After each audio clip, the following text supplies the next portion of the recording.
La RDC connaît un marasme économique quasi chronique. Les moyens de l'État sont très maigres, pas à cause des paramètres économiques, mais plutôt à cause de la corruption, devenue un mode de gestion.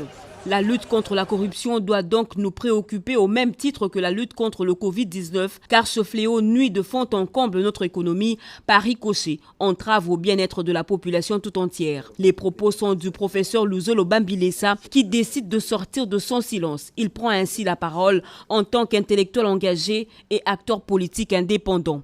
Il suggère qu'on en fasse un débat de société. Pour exprimer toute ma reconnaissance à l'ancien président Joseph Kabila pour la confiance qu'il m'avait faite justement pour pouvoir exercer toutes ses fonctions dans le secteur de la justice anticorruption. J'exprime aussi ma reconnaissance à l'endroit du président Félix-Antoine Tshisekedi pour m'avoir gardé dans son cabinet pendant plus d'une année. Aujourd'hui, je prends la parole en toute liberté, en tant qu'intellectuel engagé, mais surtout en tant qu'acteur politique indépendant, pour me prononcer sur les questions de l'heure concernant la gouvernance de mon pays, surtout sur une question qui me paraît préoccupante, mais sur laquelle on ne parle pas assez profondément.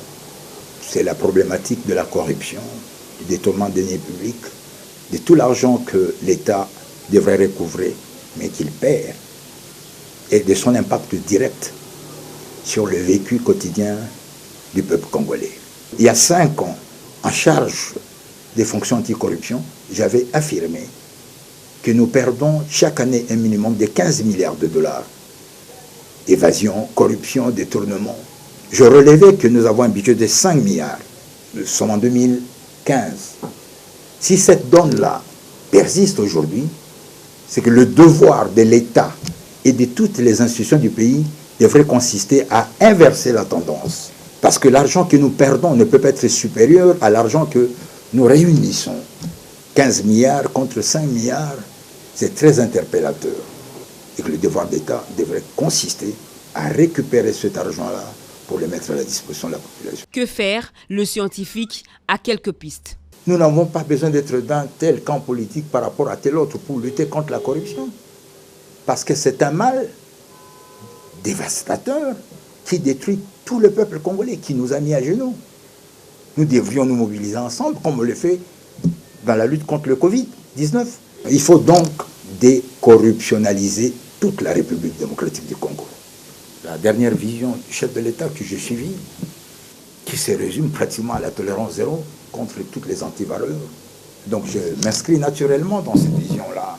Parce que je considère justement que c'est cela la plaie du Congo et que toutes les institutions du pays devraient se concentrer pour s'employer, pour faire en sorte que, au minimum, que le chiffre que nous perdons devienne le budget de l'État.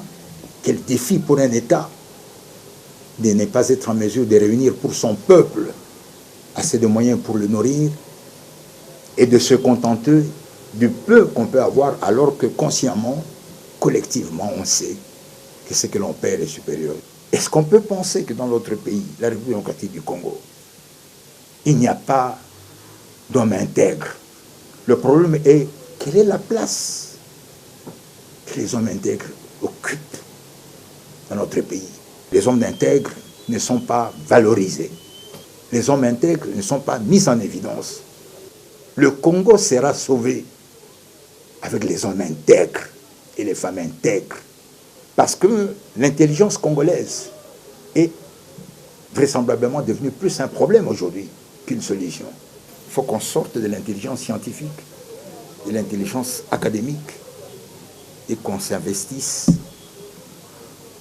en intelligence sociale. Le professeur Luzolo Bambilesa salue la mémoire du tout premier président de la République démocratique du Congo, Joseph Kasavubu, pionnier de la bonne gouvernance et symbole de l'intégrité. Tout ce que moi je peux dire du président Kasavubu par rapport à la question de la corruption du moment, tout Congolais qui prend l'argent de l'État, qui pratique la corruption, le détournement des deniers publics, ne peut pas se réclamer de Kasavubu, quelle que soit sa province d'origine. Je considère que c'est une fierté, c'est un héros national. mais ne peuvent se réclamer de lui que ceux qui, par avec exemplarité, pratiquent la bonne gouvernance, pratiquent la lutte contre la corruption et les détournements des deniers publics.